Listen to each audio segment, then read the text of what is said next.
Good Morning to You. I love that song. A huge hit, of course, for Take That. But did you know that Gary Barlow's wife was behind that? He's going to be explaining why later as we look back at our best bits from 2022. Also coming up this morning. That's menu dingle! Now he's ruined the best day of my life.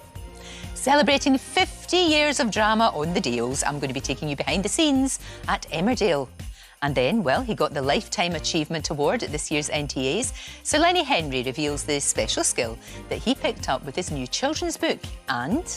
It is Disneyland for grown-ups. Definitely.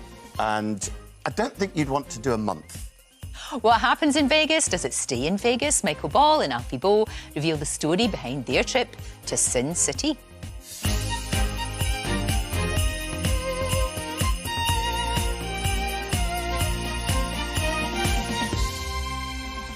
First today, we are starting the show with one of my favourite people of all time. I caught up with Sir Michael Palin as he released his latest book and TV series about Iraq. And he also shared his personal memories of the Queen when he joined me the day after her funeral. Nobody's got a bad word to say about you. Well, speak to my wife, my children, you know, anyone who knows me. They don't count. Everybody, no, but you know what I mean. You I suffer haven't. from trying to be nice. No, you're just you. Obviously knighted by the Queen, a remarkable thing to have happened. And yesterday, we've been saying it all morning, but it was flawless, wasn't it? It was beautiful, beautifully done. It was superb, and I thought just the actual choreography of the occasion. I mean, how do you do slow as well as that? I mean, they're all throughout it, the slow marching, absolutely in unison. I thought that was that's spectacularly good and moving because, you know, you couldn't really believe in a world when Elizabeth is not queen. It's going to take a long time to sink in. You're absolutely right. I mean, you obviously knighted, of course, but you stayed overnight, is that right? You stayed overnight in Windsor? Well, I was my wife and I are very lucky to be asked to overnight, and she gets a few guests together, 20 or so people, and some military people, and you have a meal there, and then she shows you the library and all that sort of thing, but you get a chance to see the Queen relaxing, and it was just wonderful. I'm so happy to have had those memories because she would just come over and talk to me and my wife, and we were standing on this wonderful carpet. And she said, "Oh, this is a new replacement, the one we had before."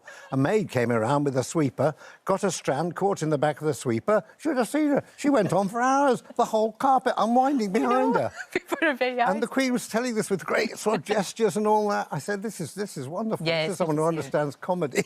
Well, exactly. She did have a really, really good sense of humour. Most people just sort of burbled at her because we didn't know what to say. You know, we sort of babbled.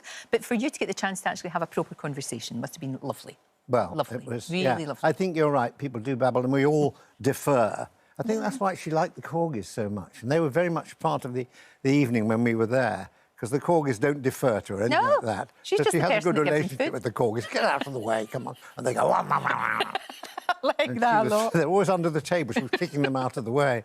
One of the things, of course, was she was always curious about stuff. She was always, interesting and interested, which is what you are. Your curiosity has remained, which is why this latest project.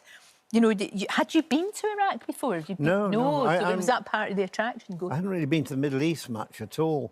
Well, it was part of the attraction was having done North Korea. We thought, where can we go?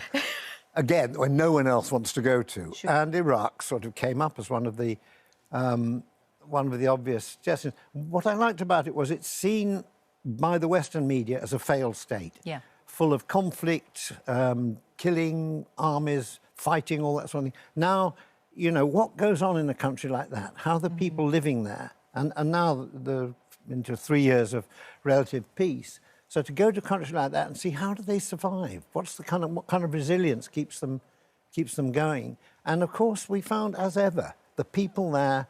You know, whatever's happening above them and what's happening in the politics, they still have to live their life. And you thought that you maybe wouldn't travel again? I'm so glad that you have been able to and you've wanted to and you've had the opportunity to. But there was a time when you thought, I might not be able to do this.